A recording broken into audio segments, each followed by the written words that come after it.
Welcome to the Rim Break Rodeo. We hope this video helps. You begin by preparing only what you need and then starting the count immediately. You pull your SKU list and set up a simple spreadsheet or scanner. This saves transcription errors. Once done, divide the space into zones and assign one person to count and one to verify each zone. Make sure to tackle high-turn items first so sales don't disrupt the process.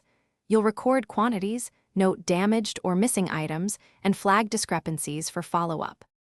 You now reconcile physical counts against your inventory records step by step. First, match each SKU's counted number to the system and log any variance with a cause, shrinkage, misplacement, or data entry. Then inspect damaged items and recent receipts because many errors come from receiving mistakes. Once verified, update your system quantities, reserve stock for pending orders, and note adjustments in an audit trail. Make sure to communicate changes to purchasing so reorder points remain accurate. You finish by applying final adjustments and generating a post-count report that you immediately back up.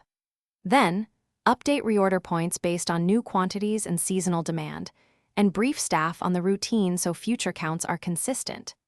If numbers still don't match, recount the specific SKUs, review transaction logs for recent sales or returns, and inspect the receiving area for missed deliveries. Keep one key troubleshooting tip in mind. When variance persists, isolate the area and perform a focused recount and receiving audit.